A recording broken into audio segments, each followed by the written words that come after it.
I'm Sherry Kendall, and welcome to Hometown Salutes. Today we have Fayette County veteran Alan Baker. I'd like to welcome Alan to the show. Well, thanks. My privilege. So let's get started. Tell us a little bit about yourself. Where were you born and raised, and did you graduate from Connersville High School? Yes. Well, I was born in Indianapolis, but very early on, our family moved to Connersville. My dad was John Baker. He was prosecutor for years. A lot of people in town know him. And so I was, maybe 6 years old when me and my four brothers moved here and lived over on Sunset. But we were raised, here in Connersville. All my earliest memories are from Connersville. Raised here in town, graduated from CHS, 1983. Okay. Just like you. Yes. And so yeah, that's the early history. My dad got a job with a law firm in town right out of law school, and so that's kind of what brought us here. Okay. So at what point did you decide that you wanted to join the service? Was it right after high school, or? No, in fact, I was kind of a late joiner, if you will. I didn't join the military until after college. So right out of high school, went to college over Miami University over in Oxford. And I was on the 5-year plan. Took me a little longer because by the time I graduated, my wife, Julie Baker, formerly Julie Seiler. There's a big picture of her in your office. Yes. With the winning basketball team. So Julie and I were married and had 2 kids by the time I graduated from college. So I'm 24 years old, something like that. And at that time, having working full-time, going to school full-time, being a family man, I was faced with either more college or something else. And I chose something else. And that something else was to just go all in and join the Army, active duty. And so that's what I did. Wow. I went to see a recruiter. And now at the time, here's a funny story, especially when you see me now. I had a ponytail about halfway down my back, right? So I walked into a recruiter and I said, hey, I just graduated college and I want to join the Army. And somebody said, if you got a college degree, you can apply to be an officer, to go to OCS. And the first recruiter took a look at me and said, boy, there ain't a snowball's chance in fill in the blank. And I said, okay, have a nice day. And so I went and got a haircut and went to a different recruiter.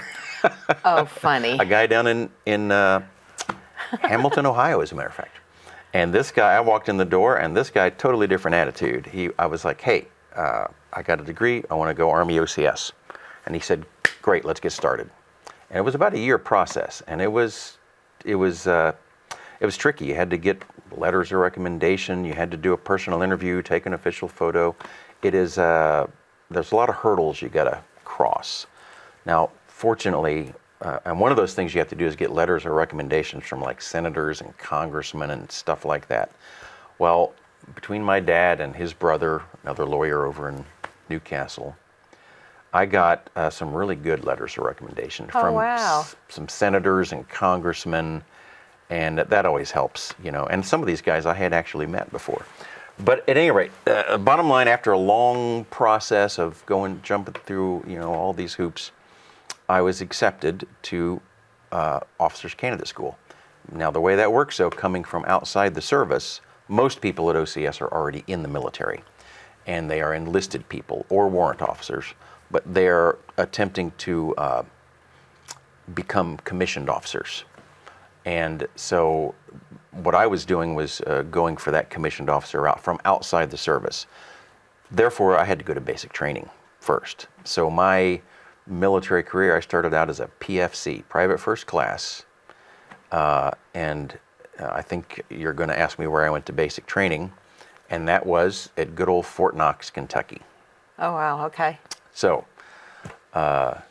Dad dropped me off down at the MEPS station in Cincinnati, and I'll never forget that day. He was kind of choked up about it. It's like, bye, son, and I have a duffel bag over just a few little possessions, and off I go, and he didn't see me again for many months after that, right? And so you walk in, you go through the process, the doc checks you out, they They swear you in, and you sign on the dotted line, and next thing you know, you're on a bus with a bunch of other guys to Fort Knox, in my case, which really, not that far away. Right.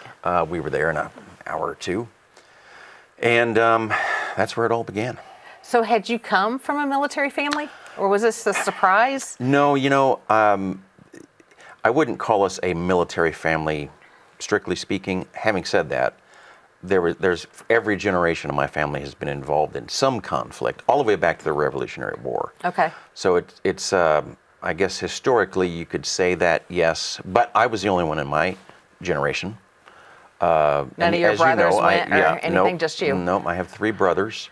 Now some of their sons have been in the Army, and so that the tradition has kind of continued in that way. Of course, Julie and I had 2 daughters, and they decided not to go that route. But so no, not necessarily a military family, but my grandpa was in the Pacific in World War II. Yeah. I have relatives who fought in the Civil War, and on and on and on. But for me, jumping back to that, okay, I just got my college degree. Now what? And I have a wife and 2 kids, and what do I do now? And I thought to myself, I'm not getting any younger. And Dad always raised us to be patriots, to love our country, to have a kind of a heart for service and all that kind of stuff. And so what kid doesn't want to join the Army, be an infantryman and all that kind of stuff? Well, I did.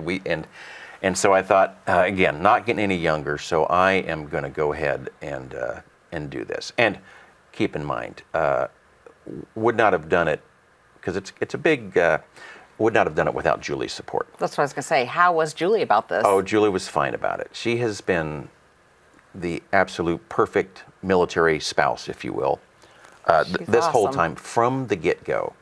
Never any doubt, never any lack of support. That's awesome. It is awesome, and you don't see that with everybody, and you don't see it every day. It is one of the reasons that I was able to succeed in the way that I did throughout my career, and to have such a long career of 33 years, because you got to have that good woman standing behind you, and boy, did I, So when you joined, did you think you'd make it a career? 33 years? Well, that's a lot. It is a lot, and when you're young, 33 years, that's forever. Right. That's so far beyond your horizon, you can't even think. Right. In the abstract out that far. So no, I didn't really. I thought, I'll do my, even 20 years, to get a regular retirement seemed like forever. But I thought, hey, I want to do my fair share, so I'm going to go active duty. And as it turns out, I spent 6 years on active duty. The balance of my time of those 33 years was as a reservist. Wow. Yeah, it's just one of those things, So basic training. Yeah. Anything memorable about that? And what did you think about it? Well, basic training, for me, of course, this was 1989. And you were probably one of the oldest ones, correct? I was. Yes. There was one guy older than me. Okay. No, I was 24, so I was the old guy. Yeah. Except there was a guy in my platoon who was, I don't know, he was like 32 or something. No way. And we all called him Grandpa. He's old. He's 32, and it's like, and basic training is tough. It is kind of a young man's game, and it was challenging, both physically, mentally, emotionally, and in my case, I missed the wife, missed the kids, miss home, miss family, just like everybody does. And so it can be an interesting experience. But at the same time, I'll never forget my bunkmate was a little fella from New York named Frankie Farino with that thick New York accent. So you're thrown in with the people, good kid. They were all good fellas. There were guys from down south. There were guys from out east. Another guy named Ware, he was from Maine, always talking about lobster fishing and everything. Yeah. And so you get to know these guys because, you are living with them. But memorable experiences from basic, funny story. The old boys will tell you before you join the military, guys who are in the military, they'll say, whatever you do, don't volunteer for anything. Because nope, don't do that. Boy, oh boy, you'll be sorry if you do. Well, I kind of forgot that the very first time they asked for volunteers. They said, anybody have any carpentry experience? And me and 3 other guys, went, yeah, drill sergeant. And so they, get over here, So we were like, and that's when that warning came back to me. Wait a minute. Somebody told me never volunteer. I was like, what have I done, right? But as it turns out, it was a good experience for us because me and two other fellas were able to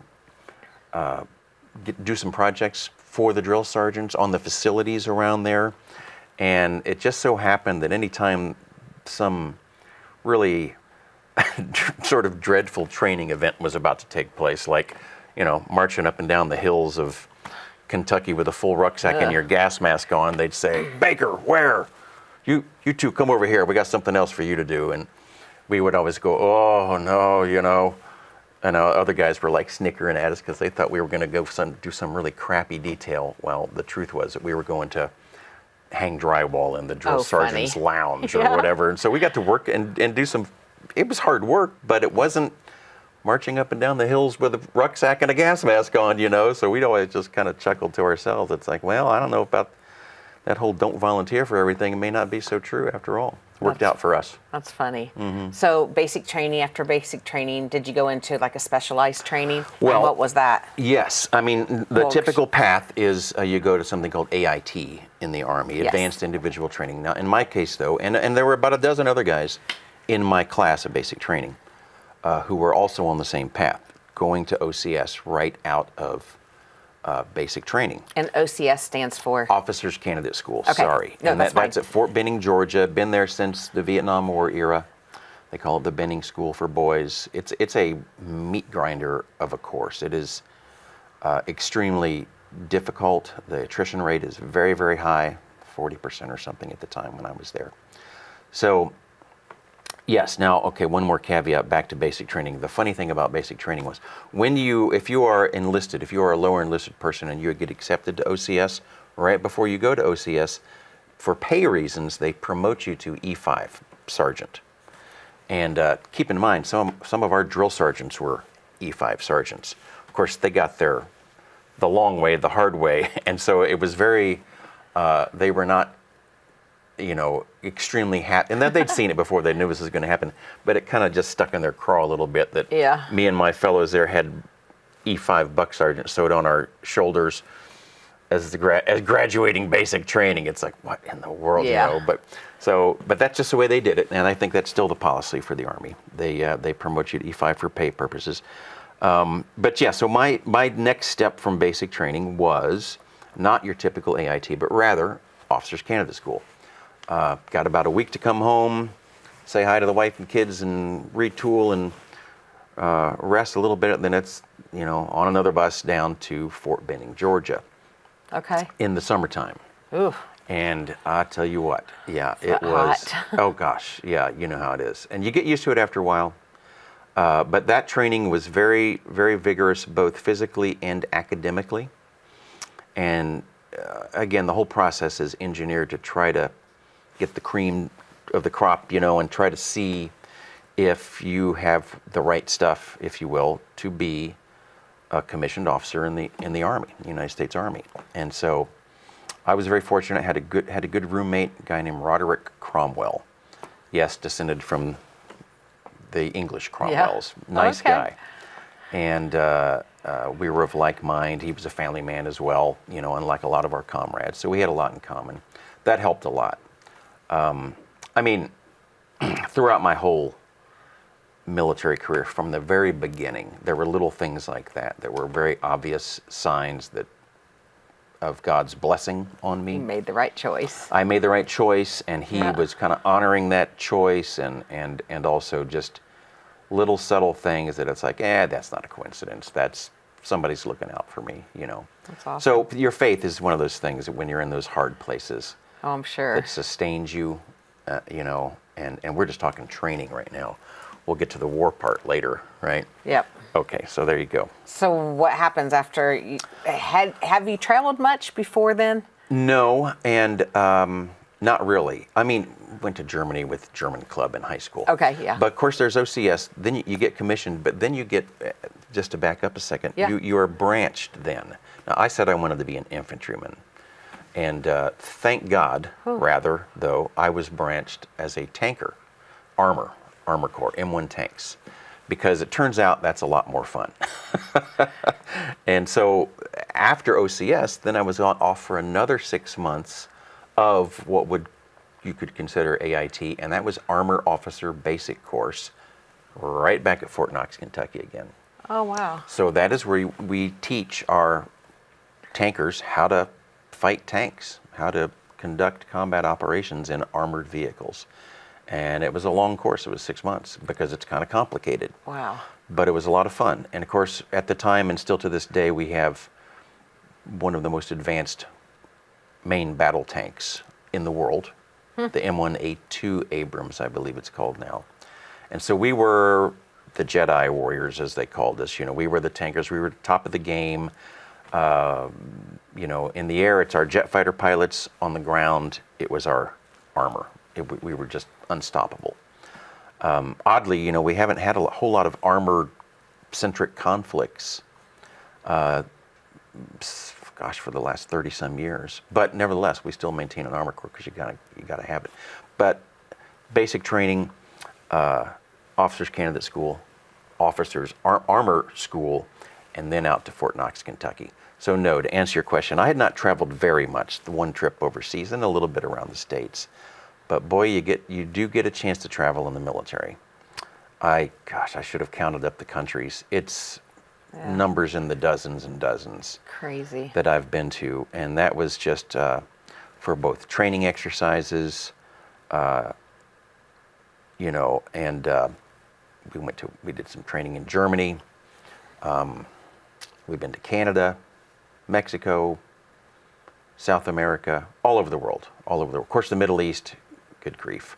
And that's where let me have you ask the next question, or I'll go off on a tangent here. But tell me, what were you going to ask me? So what was your first deployment? Okay. Well, interestingly, of course, you know, we were talking about my 6 years of active duty Army training. That was, just for a little context, 89 was when the Berlin Wall fell. The Cold War, essentially, Soviet Union didn't collapse until 91. So all of our training, those first 3 years, 2 or 3 years, we are still fighting the Cold War. The Soviet, the bear is still our enemy, right? And all of our tactics and all of our training was geared toward that, geared toward major conflict in Europe, on the ground, in tanks, overwhelming numbers, that kind of stuff. But then Soviet Union collapsed. We won the Cold War, and it's like, what do we do now? So there was the Gulf War in there too, don't forget, the first Gulf War. And we deployed quite a bit of forces over there. My part in that was we didn't actually deploy. We painted our tanks desert tan, and we trained up our cohort units in the National Guards and the reserves to go with us over to the war. But as you recall, the ground war was like over in 3 days. So we're sitting there watching it on CNN as we're training up our partners down at Fort Hood, Texas, and we won. And it was like, oh. Over. So they basically, you know, kind of called us and say, hey, never mind. You're welcome for the paint jobs on your tanks, but we don't need you over here because it's kind of over, right? Because that's how quick that was. It was in and out. Not at all, nothing like what we saw later, you know, for the last 20 years or so, with the very protracted kind of efforts in Iraq and Afghanistan. So 6 years active duty, then about 4 years as a reservist in the Army, as a trainer. We would, my unit was out of Fort Benjamin Harrison, and we would train and evaluate units who were preparing to go to war. So that was kind of interesting. Long story short, after about 10 or so years in the Army, there was the looming promotion. By that time I was a captain, and looming promotion to the rank of major, but that required, there was some downsizing going on. Bottom line was I didn't make that promotion, and I decided to get out of the Army altogether at that time. So I figured, okay, I've done my fair share, I've done 10 years, right? Wow. We'll throw in the towel this time and call it quits and feel good about it. But you know, I tell you what, anybody you've ever interviewed will tell you that the whole military thing gets under your skin a little bit. And it doesn't take very long where that itch needs to be scratched again. And I thought, I said, I think I'm going to totally switch things up here. I'm going to actually just enlist in the Air Force. And the old joke is I spent 10 years in the Army, and it took me that long to figure out that the chow was better, the food was better in the mess hall over in the Air Force Base. And it's actually true. It is. Everything was a little better in the Air Force. Now, look. So why the Air Force? Well, we have Wright-Patterson Air Force Base close by. Oh, so and by that time, I had become a carpenter, was running my own carpentry business, and I found out from somebody that the Air Force had units called civil engineer units, and they were comprised of just about every craft and trade, carpenters, welders, electricians, plumbers, you name it, because we had a very unique and specific job, which was to go and find a flat spot with a water source and build an air base. And or maintain existing air bases, and so that's what we did. That need came about during the Korean War, and so the Air Force developed units to meet that need. Because it turns out if you're going to maintain a war and you're going to pursue it at distance, you have to have a place for the airplanes to land. Okay. And if yours gets damaged, you have to have some guys who can rapidly come in there and repair the airfields, and that's what Air Force civil engineers do. So I spent all my time as a structural specialist, they call him a carpenter, in this Air Force unit. So that appealed to me. So, I went to the recruiter again, and they're like, hey, okay, you were in the Army. Yep. You were an officer in the Army. Yep. It's like, why? What do you want to enlist for? And I said, hey, boys, been there, done that, and this is just a reserve operation, reservists. I figure I might as well finish out my 20 years. So I can get a check one of these days, retirement check. And they said, okay. They said, sure, sign up here. They gave me the rank of E5 to start with, sergeant.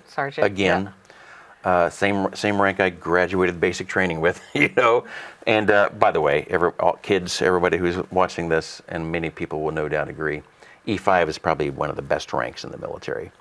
It's kind of a nice little sweet spot. There's not too much demanded of you in terms of administrative work. You're still down there with the troops working and supervising and leading them on that very kind of granular level, Yeah. And so E5 is a good rank. But, if you do what you're supposed to do, conduct all your training, sooner or later you're going to get promoted. And so, you look forward to that and so I continued to get promoted until the end of my career, and get more and more responsibilities, and get to be more and more involved in the planning of operations and the leading of the troops and all that kind of thing. It was a lot of fun. It really was. So that was all about deployments. Here's the weird thing: the whole first 10 years of my career in the Army didn't deploy once, because there kind of wasn't the war going on, right? There was the Gulf War, but that was, over so quickly. A lot of us didn't get to participate. It wasn't until I became an Air Force reservist that I got deployed, and we deployed a lot. I deployed 3 times. So what year are we at? We are in 2005. Wow. Okay. And it's Iraq. Okay, and then very shortly thereafter, 2008, we deployed to Afghanistan, and then finally my last deployment was in 2013 to the very nice little friendly nation over there called Oman, which most people don't know where that is. It's just below Saudi Arabia, right next to Yemen, which is kind of a hot spot nowadays. But at the time, and I think still today, it's sort of a neutral Arab country over there, where we still have some operations going on. But it's kind of considered to be on the fringe of the periphery of the war. Okay. So that was one of those deployments that was a little different than Iraq and Afghanistan. We drank beer and played volleyball when we weren't working. That's not all we did. We worked hard. I worked a lot. But when we were off, we weren't considered to be in the war zone. So we could do some leisure activities. You could take some trips down to town, and stuff like that. So it was kind of a fun one. So was there a language barrier? I mean, did you do okay? yeah, I don't speak Farsi or any of the Arab That's languages. right. Most people don't. However, thankfully, a lot of those guys did speak a little bit of English. Okay. So if we back up to Iraq, Iraq, we were in a place called Kirkuk, which was in the north part of the country, where the Kurds are, a lot of oil fields, and we did not have very much interaction with the locals, if you will, or Arab speakers, because that was kind of a hostile time, and Yeah. a lot of hostilities going on around us. So, and it was kind of a very small base, a little bit of an urban area. So it wasn't until Afghanistan that we had actually went to a place called Bagram Airfield. You heard about that in the news, and we made our withdrawal. A Yeah. very, very big place. I mean, it's as big as Connersville. Huge air base. Okay. And we did have local fellows come and assist as laborers. And so we had a lot of interaction with them. And we would learn some of their language, they would learn some of ours, and we managed to communicate and got along quite well. They were some hard-working dudes, good fellas. Wow. So were you able to keep in touch with Julie a lot? Because at that time before, I mean, internet. You're right. Things is have not changed around. quite a lot. Right. Even in 2005, Right. over in Iraq, the infrastructure for that kind of what we take for granted today, Right. email, cell phone, whatever, it was just kind of not there. I think I was able to shoot off a email maybe once a week Yeah. to Julie during that whole deployment. And so, we made it work. And let's face it, it was still a lot better than our grandfathers. Right. They had to write a letter on the Right. back of a ration packet and mail it home. Right. And of course, the other difference is they went to World War II, and the understanding was you're going to be over there till it's over, Right. right? Whereas during the Iraq War, we were anywhere from 6 months to 9 months. To Army troops were over there for up to 15 months at one point. They were getting stretched kind of thin. But the typical Air Force deployment, even to this day, is only 6 months. So we don't complain, Yeah. Yeah. So tell us a little bit now. What do? You live in Connersville? Yes, so I just retired a little over a year ago Okay. from my unit, the 445th Civil Engineer Squadron. So 33 years total. Yep, at Wright Pat. And Julie and I have, for most of that 20 years, have been running our business here locally, Highcraft Contracting it's called, where we do commercial and residential remodeling. Basically, it was a great synergy between what I did in the Air Force as a carpenter and what I did on the outside as a carpenter. Yeah. Right. So we got to do much of what I learned in one space crossed over into the other and back and forth, and it kind of made me better in both realms. So it was a good arrangement. That's and, awesome. and satisfying and fun. And of course, we're still in business today. And I don't know. I look forward to retiring, sort of, one of these days, but not yet. We're still staying very busy. And your girls, where are they? Okay, yeah. So we live in Connersville. We live out west of town. We've lived there for, over 20 years. 27, I think. 2 girls, 2 daughters, Christina and Hannah. They're both married. Grandkids, 4 grandkids. Wow. And one set, Hannah, is over in Rushville. Okay. And so they're fairly close. Christina, Nina, our oldest daughter, and husband and 2 grandkids are in Knoxville, Tennessee. We're driving down there tomorrow to visit them. Oh, nice. That's where their business has taken them, and yeah, they're in a real nice place over there on the river. It's a lot of fun. So yeah, both kids are not too awful far away. You Right. know, could be worse. We get to see them a lot. They visit whenever they can, and we visit whenever we can. It's nice. Well, that's awesome. Well, Alan, I want to thank you for sharing your story today. I want to thank you for taking time out to come on the show, and thank you for your service and your sacrifice. Well, Sherry, people thank me all the time, and I appreciate that. But in my mind, it's like, hey, thanks for the opportunity, right? Because it was I see my time of service as a privilege and an honor and one of the greatest, opportunities of my life. So I appreciate the thanks. But hey, America, thank you for letting me do this really cool thing for so long. Wow. It was fantastic. If I had to do it all over again, I would. That's awesome. I mean, maybe one change. Maybe I would, instead of just doing Air Force and Army, I might try to get a few more branches in there. That's awesome. Why not? Give them all a try. Well, be sure to tune in next month for another edition of Hometown Salutes.